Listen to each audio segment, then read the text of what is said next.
जय श्री कुंज बिहारी की, जय श्री राधा प्यारी की। हरे कृष्णा कृष्णा कृष्णा हरे हरे, हरे रामा राम राम हरे हरे। भगवत रसिक चैनल में आप सभी का स्वागत है। हरि के प्यारे भक्तों, आज हम जानेंगे कि श्री कृष्ण ने क्यों कहा कि दान देना व्यर्थ है। अगर आप भी ये बात नहीं जानते तो इस वीडियो को अंत तक ज़रूर देखिएगा। मगर उससे पहले अगर आपने अभी तक इस चैनल को सब्सक्राइब नहीं किया है तो जल्दी से इस चैनल को सब्सक्राइब करें ताकि नई वीडियो अपलोड होते ही आपके पास उसकी नोटिफिकेशन आ जाए और आप सबसे पहले उस वीडियो को देख सको। तो चलिए वीडियो शुरू करते हैं। हिंदू धर्म में विश्वास रखने वाला हर व्यक्ति अपने जीवन में दान पुण्य अवश्य करता है।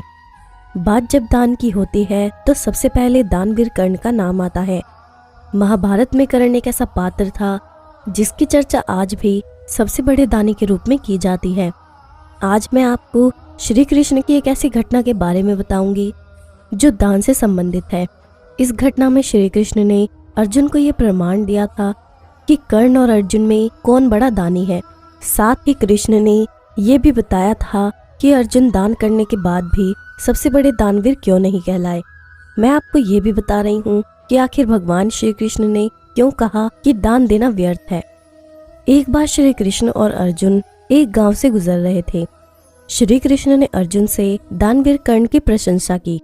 ये सुनते ही अर्जुन बोले, आखिर कर्ण ही क्यों सबसे बड़े दानवीर कहलाते हैं।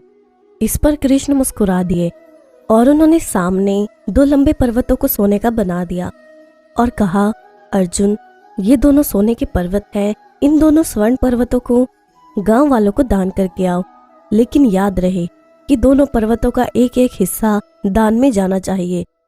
तुम अपने लिए कुछ भी नहीं रखोगे। अर्जुन ने श्री कृष्ण से आशीर्वाद लिया और गांव गए। वहां सभी गांव वालों को इकट्ठा किया। अर्जुन ने गांव वालों से कहा कि सभी लाइन में खड़े हो जाओ। इसके बाद अर्जुन ने सोना बांटना शुरू कर दिया। अर्जुन के इस काम को लोगों ने बहुत पसंद किया और फिर अर्जुन की जय जयकार शुरू हो गई। अपनी जय जयकार सुनकर अर्जुन फूले नहीं समाये। गांव के लोग सोना लाते और दोबारा लाइन में लग जाते। इस तरह पूरे 2 दिनों तक अर्जुन ऐसे ही करते रहे। 2 दिन बाद भी सोने का पहाड़ रत्ती भर भी कम नहीं हुआ। इस तरह अर्जुन पसीने पसीने हो गए, लेकिन गांव वालों से अपनी जय जयकार सुनकर फिर जोश में आ गए और फिर कोशिश करने लगे। पहाड़ कम होने का नाम ही नहीं ले रहा था। आखिर अर्जुन बोले, हे केशव, क्षमा चाहता हूँ, मैं ये काम और नहीं कर पाऊंगा। श्री कृष्ण ने अर्जुन से कहा, तुम्हें सच में विश्वास की आवश्यकता है।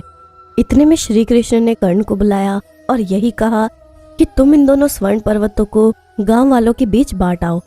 कर्ण ने श्री कृष्ण की आज्ञा का पालन करते हुए गांव वालों को बुलाया और कहा, ये सोना आप सभी का है, आप जितना चाहे ले लें और आपस में बांट लें। इसके बाद कर्ण वहां से चले आए। ये देखकर अर्जुन पहले तो हैरान हुआ और फिर उन्होंने श्री कृष्ण से पूछा, हे केशव, मुझे समझ में नहीं आता ऐसा करने का विचार मेरे मन में क्यों नहीं आया। जिस पर श्री कृष्ण मुस्कुराकर कहने लगे कि पार्थ, सच तो ये है कि तुम्हें स्वर्ण से मोह हो गया था और तुम आकलन कर रहे थे कि किसको कितनी जरूरत है और उसी हिसाब से तुम सोना गांव वालों को बांट रहे थे। जब गांव वाले तुम्हारे जय जयकार कर रहे थे तो तुम खुद को दाता समझने लगे। इसके उलट कर्ण ने ऐसा कुछ भी नहीं किया। उसने दोनों सोने के पर्वत गांव वालों में बांट दिया। कर्ण चाहते ही नहीं थे कि उनकी जय जयकार हो। कर्ण को इस बात से फर्क नहीं था कि लोग उसकी पीठ पीछे उसे क्या बोल रहे हैं। साथ ही कर्ण के मन में दाता होने का भाव भी उत्पन्न नहीं हुआ। कर्ण अच्छे से जानते थे कि वो एक माध्यम है जो परमात्मा द्वारा दी गई चीजों को लोगों तक पहुंचा रहे हैं। दान कुछ भी पाने की इच्छा से नहीं किया जाता। इस प्रकार श्री कृष्ण ने बताया कि वैसा दान व्यर्थ है जिसमें किसी चीज को पाने की इच्छा हो। ईश्वर से प्रेम करने पर हमारे दुख की तीव्रता कैसे कम हो जाती है। प्रारब्ध पहले रचा, पीछे रचा शरीर, तुलसी चिंता क्यों करे, भजले श्री रघुबीर। एक गुरुजी थे, हमेशा ईश्वर के नाम का जाप किया करते थे। काफी बुजुर्ग हो गए थे। उनके कुछ शिष्य उनके साथ ही पास के कमरे में रहते थे। जब भी गुरुजी को शौच, स्नान आदि के लिए जाना होता था, वो अपने शिष्यों को आवाज लगाते थे और शिष्य उन्हें ले जाते थे।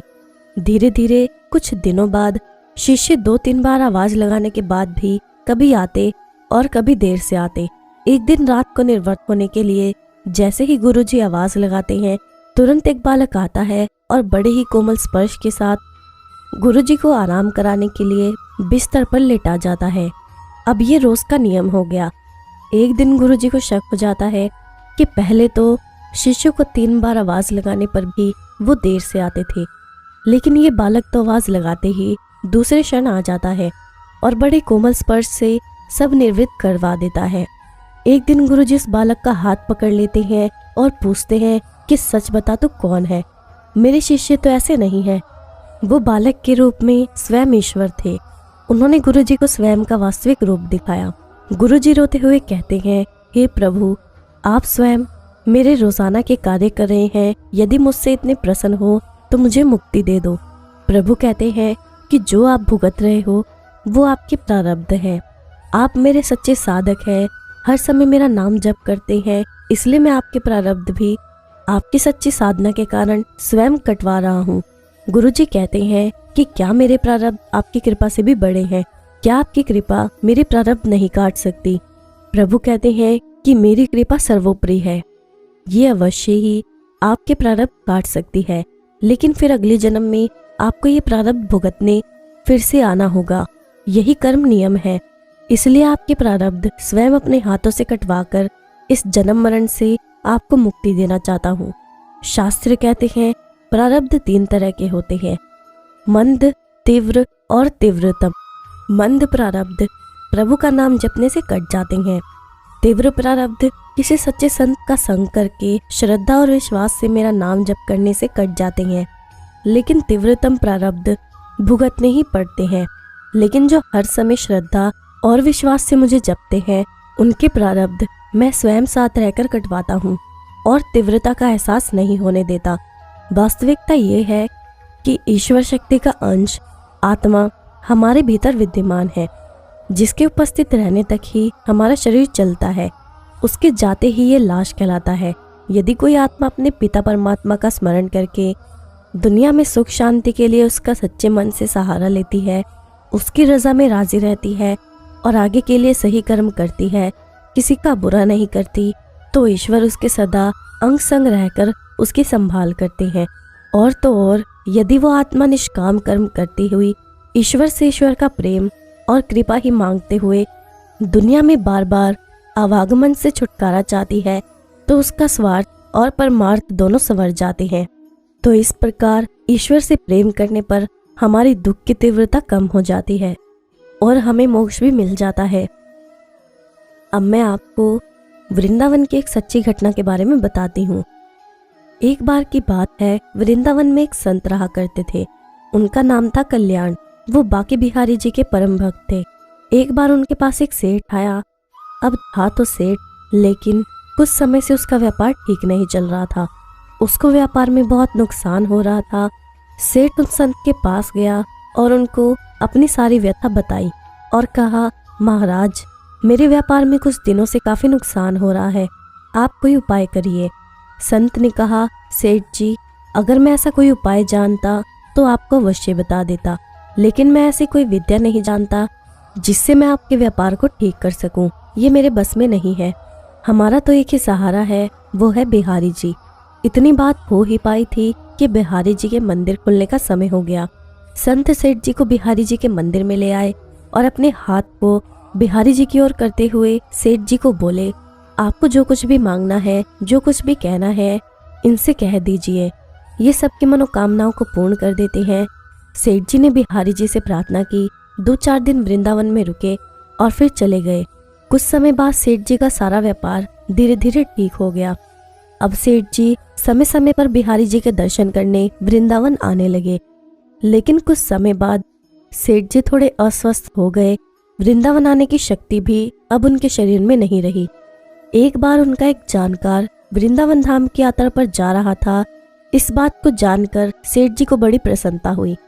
सेठ जी ने उसे कुछ पैसे दिए और कहा कि ये धन तो बिहारी जी की सेवा में लगा देना और उनको पोशाक धारण करवा देना। वो भक्त जब वृंदावन आया तो उसने सेठ जी के कहे अनुसार बिहारी जी के लिए पोशाक बनवाई और उनको भोग भी लगवाया। लेकिन इन सब व्यवस्था में धन थोड़ा ज्यादा खर्च हो गया लेकिन उस भक्त ने सोचा चलो कोई बात नहीं, थोड़ी सेवा बिहारी जी की हमसे भी बन गई। अब इधर मंदिर बंद हुआ तो बिहारी जी रात को सेठ जी के स्वप्न में पहुंच गए। सेठ जी को स्वप्न में ही बिहारी जी ने कहा, तुमने जो मेरे लिए सेवा भेजी थी वो मैंने स्वीकार की, लेकिन उस सेवा में कुछ रुपए ज्यादा लगे हैं, तुम उस भक्त को ये रुपए लौटा देना। ऐसा कहकर बिहारी जी अंतर्ध्यान हो गए। सेठ जी की जब सुबह आंख खुली तो वो बिहारी जी की लीला देखकर आश्चर्यचकित रह गए। सेठ जी जल्द से जल्द तैयार होकर उस भक्त के घर पहुंच गए और उसको सारी बात बताई। ये सब जानकर वो भक्त आश्चर्यचकित रह गया कि ये बात तो सिर्फ मैं ही जानता था और मैंने किसी को बताई भी नहीं। सेठ जी ने उनको वो रुपए दिए और कहा, मेरे स्वप्न में श्री बिहारी जी आए थे, वो ही मुझे ये सब बात बता कर गए हैं। ये लीला देखकर वो भक्त खुशी से मुस्कुराने लगा और बोला, जय हो बिहारी जी की। इस कलयुग में भी हमारे बिहारी जी किसी का भी कर्ज किसी के ऊपर नहीं रहने देते। जो एक बार उनकी शरण ले लेता है फिर उसे किसी से कुछ मांगना नहीं पड़ता, उसको सब कुछ मिल जाता है। अब मैं आपसे विदा लेती हूँ। अगर आपको ये वीडियो अच्छी लगी हो या आपको इससे कुछ सीखने को मिला हो तो इस वीडियो को लाइक ज़रूर करना और जितना हो सके उतना शेयर करना, ताकि अन्य भक्तों तक भी ये वीडियो पहुँच सके। जय श्री कुंज बिहारी की, जय श्री राधा प्यारी की। हरे कृष्णा कृष्णा कृष्णा हरे हरे, हरे रामा राम राम हरे हरे।